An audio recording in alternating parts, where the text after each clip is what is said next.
কিমান 4,32,000 কলি যুগৰ দুগুণ বয়স হৈছে দ্বাপৰ যুগৰ 8,64,000 কলি যুগৰ তিনিগুণ হৈছে ত্ৰেতা 12,96,000 বছৰ কলি যুগৰ 4 গুণ হৈছে সত্য যুগ 17,28,000 বছৰ চাৰিটা যুগ যদি যোগ কৰে 43,20,000 বছৰ এক চতুৰ্যুগ 43,20,000 এক চতুৰ্যুগী ইয়াক 1000ৰে পূৰণ কৰিলে যিমান হ'ব ব্ৰহ্মাৰ এদিন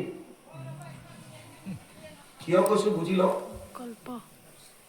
এক চতুৰ্যুগত 1000ৰে পূৰণ কৰিলে ব্ৰহ্মাৰ এদিন হ'ব তাৰ মানে চতুৰ্থ হাজাৰ যুগে ব্ৰহ্মাৰ দিৱস ব্ৰহ্মাৰ দিনত হোৱা মনু চতুৰ্দশ 14 জন মনু পাৰ হৈ যায় ব্ৰহ্মাৰ এদিনত ব্ৰহ্মাই ৰাতিপুৱা সৃষ্টি কৰে সন্ধিয়া হলে প্ৰলয় কৰি শুই থাকে আকৌ ৰাতিপুৱা সৃষ্টি হয় আকৌ সন্ধিয়া শেষ হয় এনেকৈ সৃষ্টি কাৰ্য চলি থাকে আমি বিলাক এই ঘূৰি আছো চক্ৰটো এটোৱে আমাৰ বান্ধন বুজি পাইছে না এটা কলি যুগৰ মানুহৰ আয়ুস হৈছে শাস্ত্ৰৰ মতে 100 বছৰ যদিও আমেৰিকাত এটা এজেন্সিয়ে ৰিসাৰ্চ কৰি সাৰ্ভে কৰি উলিয়াইছে যে বৰ্তমান এভাৰেজ যেটো কলি যুগৰ মানুহৰ আয়ুস এটো কেৱল 78 বছৰ তথাপিও আমি শাস্ত্ৰৰ মতে যাম 100 বছৰে মানিলো দাপৰত 1000 বছৰলৈকে জীয়াই আছিল ত্ৰেতা যুগত 10,000 বছৰলৈকে জীয়াই আছিল বুলি শাস্ত্ৰত পাওঁ কৰিলাহা ৰাজদশ হাজাৰ বছৰ লগে স্বৰ্গে নীলাস হবে অযোধ্যা নগৰ আছে না তাৰমানে 10,000 তো লিখা আছে না আৰু সত্য যুগত 1 লাখ বছৰলৈকে মানুহ জীয়াই আছিল তেতিয়া 1000 বছৰ তপস্যা কৰাটো একো ডাঙৰ কথা নহয় 1 লাখ বছৰ যদি জীয়াই থাকে বৰ্তমান 100 বছৰ আমাৰ আয়ুস গতিকে জীৱবিলাক এই 43,20,000 ইনটু 1000 চতুৰ্থ হাজাৰ যুগত কিমান বাৰ আহিবলগীয়া হৈছে জীৱটো সেইখিনি মৰিছে বেলেগ কৰি ধাৰণ কৰিছে আহিছে আকৌ মৰিছে আকৌ গৈছে আকৌ মৰিছে আকৌ গৈছে যিমান বাৰ আমি ভাগ্যক্ৰমে মনুষ্য শৰীৰ পালো আগতেও মানুহৰ শৰীৰ পোৱাৰ পাছত কোনো মানুহ এক মুহূৰ্ত কাম নকৰাকে থাকিব নোৱাৰে নাহি কচ্চিত ছনমপি জাতু তিষ্ঠত্য কৰ্মকৃত কাৰ্যতে হি অবশ্য কৰ্ম সৰ্ব প্ৰকৃতি জেৰ গুণে তৃতীয় অধ্যায় 5 নম্বৰ শ্লোক গীতা অৰ্জুনক কৈছে হে অৰ্জুন কোনো মানুহ এক মুহূৰ্ত কাম নকৰাকে থাকিব নোৱাৰে আপোনালোকো নাই পৰা আমিও নাই পৰা বহি আছে হেতু কৰ্ম শুই আছে কৰ্ম শ্বাস নিশাস চলি আছে কৰ্ম ভাবি আছে কৰ্ম কৰ্ম প্ৰত্যেকটো মানুহে কৰিছে ইন্টাৰেষ্টিং কথাটো হ'ল আমি যি কাম কৰো ইভেন ভাবতো যি ভাবিছে হেতু এটা কৰ্ম প্ৰত্যেকটো কৰ্মৰ বিপৰীতে তিনি ধৰণৰ ফল ভোগ কৰিবলগীয়া হ'ব পাৰে অনিষ্টম ইষ্টম মিশ্ৰম সত্ৰি বিধা কৰ্মনা ফলম ভগতি অত্যাগিদম প্ৰত্যনাতো সন্ন্যাসিনা কচিত অষ্টাদশ অধ্যায় 12 নম্বৰ শ্লোক গীতা হে অৰ্জুন প্ৰত্যেকটো কৰ্মৰ বিপৰীতে তিনি ধৰণৰ ফল আছে যিবিলাকে মোক অৰ্পণ নকৰাকে কৰিছে তেওঁলোকে ফল ভোগ কৰিব লাগিব কি অনিষ্টম মানে বেয়া যাক আমি পাপ বুলি কওঁ ইষ্টম মানে ভাল যাক পুণ্য বুলি কয় মিশ্ৰিত মানে পাপ পুণ্যৰ মিশ্ৰণ এতিয়া আমিও যিমান বাৰ মনুষ্য হৈ আহিলো কোটি কোটি বাৰ কিমান বাৰ আহিলো তাৰ কিবা সংখ্যা নাই যিমান কৰ্ম কৰিছো তাৰ যিবিলাক ফল আমি ভোগ কৰা নাই সেই প্ৰত্যেকটো কৰ্ম ফল এখন একাউণ্টত সব জমা হৈ আছে আপোনাৰ মোৰ মনত নাই কিন্তু একাউণ্টত আছে তাত জমা আছে এখন কি একাউণ্ট বুলি কয় আচ্ছা আপোনালোকে যে বেংকত এইবিলাক আঁচনি টকা লবলৈ খোলা এখনক কি বুলি কয় সেভিং একাউণ্ট সেভিং সঞ্চয় খাতা আজিকালি প্ৰায়বিলাকৰ আছে আপোনালোকৰ নহয় জানো চৰকাৰে কিবা ৰঙিলি কমিলি এইবিলাক দি নাথাকে প্ৰায় দিয়ে এইবিলাকতে পইচা খৰচ কৰি আছে বা যি কি নহওক এই যে যিখন খাতা খোলে সেইখনক সঞ্চয় খাতা বুলি কয় সঞ্চয় খাতা আৰু আমি যিমানবিলাক কৰ্ম কৰিছো তাৰ ফলবিলাক যিবিলাক ভোগ কৰা নাই সেইবিলাক য'ত জমা হৈছে সেইটো সঞ্চিত কৰ্ম বুলি কয় বুজি পালেনে আপুনি মই যি কৰ্ম কৰিছো আপুনি কৰ্মটো কৰি পাহৰি যাব পাৰে কিন্তু আপোনাৰ একাউণ্টত অলৰেডি কলম চলি আছে তাত তিনটা খান্না আছে এটা হৈছে পাপ এটা হৈছে পুণ্য এটা হৈছে মিশ্ৰিত আমাৰ কৰ্মফল সব জমা হৈ আছে এই কৰ্মফল শেষ নোহোৱা পৰ্যন্ত জীৱ এটা পুনৰপি জননম পুনৰপি মৰণম পুনৰপি জননী যঠৰে শয়নম বাৰে বাৰে জন্ম বাৰে বাৰে মৃত্যু বাৰে বাৰে মাতৃ গৰ্ভ ধাৰণ কৰিব গৰ্ভত সোমাব লাগিব এইটো চক্ৰ চলি থাকে এইটোৱে বান্ধন বুলি কৈছে, মায়াৰ বান্ধন, সংসাৰ চক্ৰ এইটো চলি আছে। কেতিয়ালৈকে? যেতিয়ালৈকে আপোনাৰ সঞ্চিত কৰ্ম থাকিব। এতিয়া এটা জীৱৰ যেতিয়া শৰীৰ বিনাশ হয়, ধৰি লওক এজন মানুহৰ মৃত্যু হ'ল, আমি কওঁ যে আত্মাটো ওলাই গ'ল। আত্মা অকলে নাযায়। আমাৰ শৰীৰৰ ভিতৰত আৰু দুটা সূক্ষ্ম শৰীৰ আছে। এটাক কৈছে লিংগ শৰীৰ, এটাক কৈছে কাৰণ শৰীৰ। লিংগ শৰীৰ 18টা তত্ত্বৰ দ্বাৰা সৃষ্টি হৈছে সূক্ষ্মভাৱে। 5টা জ্ঞানেন্দ্ৰিয়, 5 কৰ্মেন্দ্ৰিয়, পঞ্চ প্ৰাণ, মন, বুদ্ধি, অহংকাৰ, 18টা তত্ত্ব। ইয়াৰ উদাহৰণ আপোনালোকে পায়। ৰাতি শুই থাকোঁতে সপোন দেখিলে, আপুনিতো বিচনাত আপোনাৰ বডিটো পৰি আছে, আপোনালোকে দেখা পায় যে মই গুৱাহাটী গৈছো, মই দিল্লী গৈছো, মই মুম্বাই গৈছো। কেনেকে দেখিছে? শৰীৰটো আপোনাৰ বিচনাতহে আছে, আপুনি এজ ইট ইজ দেখা পায় মই অমুকত গৈছো। কেনেকৈ যায়? লিংগ শৰীৰ, সূক্ষ্ম অৱস্থা।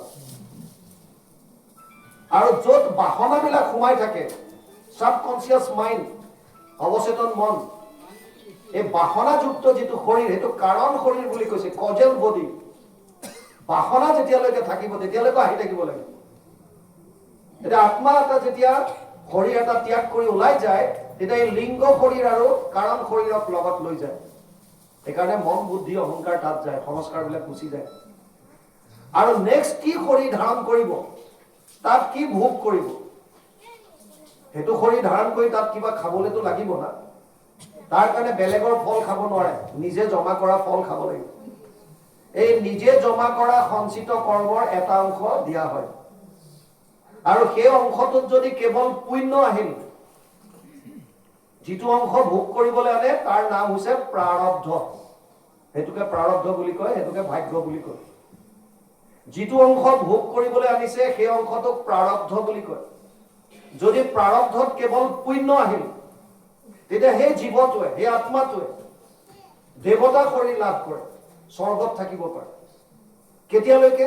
তে তম ভুক্ত্বা স্বৰ্গলোক বিশালম ক্ষীণে পুণ্যে মৰ্তলোকম বিশন্তি। নৱম অধ্যায় 21 নম্বৰ শ্লোক গীতা। হে অৰ্জুন, জীৱটো তেতিয়ালৈকে স্বৰ্গত থাকিব যেতিয়ালৈকে তাৰ পুণ্যখিনি থাকিব। প্ৰাৰব্ধত যিখিনি লৈ গৈছে এইখিনি যেতিয়া ভোগ শেষ হ'ব, ই পুনৰ পুণ্য ক্ষয় ভৰিলে পুনু নৰকত মজয়, আকৌ 84 লাখ যোনিত ভ্ৰমণ কৰিব। আৰু যদি তাৰ প্ৰাৰব্ধত কেৱল পাপ আহিল, তেতিয়া অধোজনী পায়। কীট পতংগ, পোক পৰুৱা, গছ গছনি, কুকুৰ ছাগলী, গাধ ঘোঁৰা যিমান আছে এইবিলাক অধোজনী বুলি কয়, পাপৰ জনী। কেতিয়ালৈকে থাকিব এইটো শৰীৰ? যেতিয়ালৈকে তাৰ লৈ অহা পাপখিনি আছে। পাপ শেষ হলে আকৌ সেইটো শৰীৰ ত্যাগ কৰিব। মানুহৰ শৰীৰ কেতিয়া পায়? যেতিয়া মিশ্ৰিত কৰ্মফল পায়, পাপ পুণ্যৰ মিশ্ৰ। আৰু সেইকাৰণে মানুহৰ শৰীৰত প্ৰত্যেকজন মানুহে সুখ আৰু দুখ দুইটা ভোগ কৰিব লাগে। বস্তুটো বুজি পাইছে না? এনেকুৱা পৃথিৱীত কোনো মানুহ নাই, যিমানেই ধনী নহওক কিয়, এনেকুৱা কোনো নাই যে যোনে ক'ব মই কেৱল সুখত আছো। টকা পইচা অগণন হ'ব পাৰে। আৰু কোনো এনেকুৱা প্ৰাণী নাই যে যোনে ক'ব যে মই কেৱল দুখত আছো। এইটো অসম্ভৱ। সুখ দুখৰ পৰিমাণটো কম বেছি হ'ব পাৰে, তাৰ পাপ পুণ্যৰ মিশ্ৰিত ফলটো কেনেকুৱা আহিছে। পাপৰ পৰিমাণটো বেছি ভোগ কৰিব লাগিলে দুখ বেছি পাব, যদি পুণ্যটো বেছি আছে সুখ বেছি পাব। এইটোৱে হৈছে ডিফাৰেন্স। কিন্তু পাওঁতে কেতিয়া পাব? 100 কোটি জন্মান্তৰে হয় মহাভাগ। বহুত কোটি জন্মৰ ভাগ্যৰ ফলতে এইটো পায় বুলি শাস্ত্ৰত কৈছে। সেইকাৰণে প্ৰহ্লাদেও কৈছে কোটি কোটি জন্ম উপজি মৰিয়া মনুষ্য নহি হেন ধৰে। গতিকে এই জন্মটো ইমান দুৰ্লভ যেতিয়া পাইছে, ঈশ্বৰৰ নাম ল'ব লাগে। তাৰ পাছত কৈছে এমত দুৰ্লভ জন্ম পায়া যিটো ভকতিক আচৰক, কাম্য কৰ্মযত মিছাহেন জানি তাক বাঞ্ছা নকৰ। ইমান এটা দুৰ্লভ কৰি যেতিয়া পাইছা, মানুহে যেতিয়া পাইছে, তেওঁলোকে ভক্তি কৰক, যিমান পাৰে ভক্তি কৰিব দিছে। ভক্তি মানে কি? কি কৰিম? আমি ৰাতিপুৱা খোৱাৰ পৰা উঠি স্নান কৰি গুৰু সেৱা কৰিলো, শৰণ লোৱাই শৰণৰ কাম কৰিলে, ভজন লোৱাই ভজনৰ কাম কৰিলে, অকমান নাম গালো, অকমান পাঠ কৰিলো, ইয়াতে ভক্তি শেষ নেকি?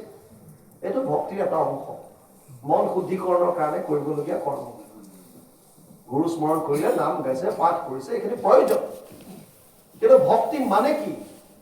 নাৰদে লিখিছে, নাৰদ ভক্তি সূত্ৰত লিখিছে, স অস্মিন পৰম প্ৰেম অমৃত স্বৰূপাস ভক্তি মানে পৰম প্ৰেম, অমৃত সদৃশ। আপুনি ভক্তি মানে ভাল পোৱা। মই মোৰ মাক ভাল পাওঁ, মাতৃ ভক্তি। যাক ভাল পায় তাৰ কাৰণে চব কৰিব পাৰে। আপুনি যাক ভাল পায় তাৰ কাৰণে চব কৰিব পাৰে। সেইটোৱে ভক্তি, সেইটোৱে প্ৰেম। মই দেউতাক ভাল পাওঁ, পিতৃভক্তি। মই গুৰুক ভাল পাওঁ, গুৰু ভক্তি। মই দেশখন ভাল পাওঁ, দেশভক্তি। মই কৃষ্ণক ভাল পাওঁ, কৃষ্ণ ভক্তি। বস্তু হ'ব পাৰে, ব্যক্তি হ'ব পাৰে। আৰু ইণ্টাৰেষ্টিং কথা, আপুনি যাক ভাল পায়, যাক প্ৰেম কৰে, দিনটোৰ 24 ঘণ্টাৰ মেক্সিমাম সময় আপোনাৰ মন মগজু ঘেৰাও কৰি কোনে ৰাখে? আপুনি আটাইতকৈ ভাল পোৱা বস্তুটো বা ব্যক্তি। এইটো বস্তু হ'ব পাৰে, ব্যক্তি হ'ব পাৰে, যিকোনো হ'ব পাৰে। কোনোবাই নতুনকৈ এখন গাড়ী কিনিছে, গাড়ীখনৰ প্ৰেমত পৰিছে, 24 ঘণ্টাত গাড়ীখনে তাৰ মাথাত মাৰি থাকে। কোনোবাই নতুনকৈ এটা ঘৰ বনাইছে, ঘৰটোৰ প্ৰেমত পৰিছে, তাৰ 24 ঘণ্টাত বেছিভাগ সময় ঘৰটোৰ কথাই আহি থাকে। কোনোবা এটা পৰিয়ালত কণমানি এটা আছে, ধুনুক থানাক মাক ফুটিছে, মাক বাপেক খুৰা খুৰী পেহা পেহী যত যিমান আছে চবৰে প্ৰাণবিন্দু হৈ পৰিছে সন্তানটো। জ্বলে নাযাওক, যিয়ে আলোচনা নকৰক, তাৰ মাজতো সুবিধা পালে ক'ব আমাৰ যে মাইনাটো ইমান দুষ্ট হৈছে। কিয়? কাৰণ তাৰ মন মগজুত এতিয়া সেই কণমানিটোৱে খেলি আছে। বুজি পাইছে নাই? কিয় ভাল পাওঁ আমি? বস্তু প্ৰেমত কিয় পৰিছো বা ব্যক্তি প্ৰেমত কিয় পৰিছো? আমি ভাবো যে আমি যিটো বস্তু বিচাৰিছো এইবিলাকে আমাক সেইটো দিছে। কণমানিটোৰ ধুনুক থানাক মাতে আপোনাক সুখ দিছে বুলি ভাবিছে, গতিকে তাৰ প্ৰেমত পৰিছে। ঘৰটোৱে আপোনাক সুখ দিছে বুলি ভাবিছে, ঘৰৰ প্ৰেমত পৰিছে। কোনোবা ল'ৰা এটাই ছোৱালীজনী প্ৰেমত পৰিছে, ভাবিছে তাই সুখ দিছে। মাক বাপেকৰ অমলত গুচি যায় কেতিয়াবা, সুখ দিছে বুলি ভাবিছে, কিন্তু এইবিলাক হৈছে খন্তেকীয়া। আমি যিহেতু ভাবিছো আমাৰ দৃষ্টিকোণ যে এইবিলাক বস্তুৱে সুখ দিছে, গতিকে আমি সংসাৰৰ এই বস্তু বা ব্যক্তিৰ প্ৰেমত পৰিছো। কৃষ্ণই কিটো দিছে যে কৃষ্ণক ভাল পাওঁ? কৃষ্ণই আমাক কি দিছে? কৃষ্ণ ভক্তি বুলি ক'লে নহব, কৃষ্ণক ভাল পাব লাগিব। কৃষ্ণক কিয় ভাল পাওঁ? কৃষ্ণই আমাক কি দিছে? চিধা কথা সেইটো। আমি যিখন পৃথিৱীত থিয় হৈ আছো, এই পৃথিৱীখন কৃষ্ণই দিয়া পঞ্চভূতৰ এটা কৃতি। জল, পানী, যি তৃষ্ণাত আতুৰ হৈ আমি পানী খাওঁ, আৰু আমাৰ শৰীৰৰ 70% পানী। যোনে সৃষ্টি কৰিছে সেইজন ভগৱান কৃষ্ণ। যি অগ্নি য'ত আমি ৰন্ধন কৰোঁ, আৰু যি অগ্নিয়ে আমি গ্ৰহণ কৰা অন্নবিলাক হজম কৰে। অহম বৈশানৰ ভূত্বা প্ৰাণীনাম দেহমাশ্ৰিত প্ৰাণ অপান সমায়ুক্ত পঞ্চামন্যম চতুৰ্বিধম। ৫৫ অধ্যায় ১৪ নম্বৰ শ্লোক গীতা। হে অৰ্জুন, মই বৈশানৰ হিচাপে প্ৰাণীৰ উদৰত থাকো। কি বুলি কয়? জঠৰ অগ্নি, জঠৰ অগ্নি। বৈশানৰ হিচাপে মই প্ৰাণীৰ উদৰত থাকো। তেওঁলোকে যি 4 ধৰণৰ ভোজন কৰে, চোবাই খায়, পি খায়, চেলেকি খায় বা চুপি খায়, এই প্ৰত্যেকটো বস্তু মই হজম কৰোঁ, ডাইজেষ্ট কৰোঁ। সেইজন ভগৱান। ক্ষিতি, জল, তেজ, বায়ু, আপুনি দিনটোত যিমান গ্ৰহণ কৰি আছে অক্সিজেন, 16 পৰা 17 কেজি, এই চব ভগৱানৰ সৃষ্টি। কোনে বনাই দিছে? বায়ু আমাক ফ্ৰী অফ কষ্ট ভোগ কৰি আছো। যিখন মুকলি আকাশৰ তলত আমি আছো, এই স্পেচ ভগৱানৰ সৃষ্টি। বিশেষকৈ আমাৰ ইন্দ্ৰিয়বিলাক সচেতন কৰি ৰাখিছে, যাৰ অবিহনে ইন্দ্ৰিয় অচল হৈ যাব। আপুনি দেখি থকা মানুহ এজনৰ যেতিয়া শুনে যে অমুক বাপজন গ'ল, লগে লগে যদি আপুনি তেওঁলোকৰ ঘৰলৈ যায়, তেতিয়া কি দেখা পায়? যে সেই মানুহজন যিজনৰ কথা আপুনি গ'ল বুলি কৈছে, সেইজন যোৱা নাই, চোতালত পেলাই থৈছে, ওপৰত বগা কাপোৰ এখন দি থৈছে। আৰু প্ৰত্যেকজন মানুহে তেওঁলোকে চাই চাই কৈ আছে যে বেচেৰাটো কালি সন্ধিয়া লগ পাইছে, কালি কথা পাতিছো, আজি ৰাতিপুৱাই গ'ল। আৰে গ'ল কোন? যিজনক কালি লগ পাইছিলা সেইজনেতো এজন শুই আছে, ওপৰত খালি বগা কাপোৰ দি দিলে। কি হ'ল তাৰ? যোৱাজন কোন তেতিয়াহ'লে? যিজন থাকোতে এই ইন্দ্ৰিয়বিলাক সচেতন হৈ আছিল। বুজি পাইছে? যিজনৰ ওলাই যোৱাৰ পাছত এই ইন্দ্ৰিয়বিলাকৰ কাম নাই। কোনোবাই জ্বলাই দিছে, কোনোবাই পুতি থৈছে, কোনোবাই কাটি কুটি জীৱ জন্তু খুৱাই দিছে। গম পাইছে না? সেইটো কাম নাই, শেষ। বিষ্ঠা পলু চাই শেষ অৱস্থা 3টা। যদি কাটি কুটি খুৱাই দিছে বুদ্ধিজীৱৰ দৰে, তেতিয়াহ'লে চৰাই চিৰিকতে খাইছে, বিষ্ঠা কৰি উলিয়াই দিছে। কোনোবাই পুতি থৈছে, পলু হৈছে, কোনোবাই জ্বলাই দিছে, ছাই হৈছে, শেষ, কাম শেষ। সচেতন কৰা দেহ প্ৰাণ ইন্দ্ৰিয়ক, জীৱক ভূজান্ত নানাবিধ বিষয়ক, সেইজন কৃষ্ণ। প্ৰবৰ্তান্ত যেখনে ইন্দ্ৰিয় সমস্তক, পৰমাত্মা বুলি দেৱে কহে মাধৱক। মা মানে লক্ষীক বুজে, ধৱ মানে স্বামী, ভগৱান কৃষ্ণ। গতিকে কৃষ্ণৰ প্ৰেমত পৰিব লাগিব। কৃষ্ণক ভাল পাব লাগে। গোপীসকলে কৃষ্ণক ভাল পাইছিল, কোনো শাস্ত্ৰ জনা নাছিল, একো নাজানে, কিন্তু ইমানেই ভাল পায় যে নিজৰ পুত্ৰ পত্নী সব বাদ দিব পাৰে। সমস্ত বিষয় তেজিয়া স্বামী তোমাৰ চৰণে ভজিলো আমি, গাইছে নহয় ৰাসলীলাত পাব। সমস্ত বিষয় ত্যাগ কৰি আহিছো তোমাৰ। আৰু ভগৱানে যেতিয়া কৈছিল যে স্বামী পুত্ৰক এইবিলাক সেৱা কৰাহে কুলস্থিৰ ধৰ্ম, কহিলা যিটো কুলস্থিৰ কৰ্ম তোমাতে থাকক শিশৱ ধৰ্ম, এইবিলাক তোমাৰে থাকক, আমাতকৈ লাভ নাই। কিয় আমি বুজি পাওঁ যে পৰম স্বামী তুমিয়ে, তোমাৰ বাহিৰে গতি নাই। এবাৰ এজনী গোপী যমুনাৰ পাৰত বহি ধ্যানত মগ্ন হৈ আছে। নাৰদ আহিল, নাৰায়ণ নাৰায়ণ। গোপীগৰাকীক কৈছে, হে দেৱী কি দেখিছো এয়া, তুমি কাক ধ্যান কৰিছা?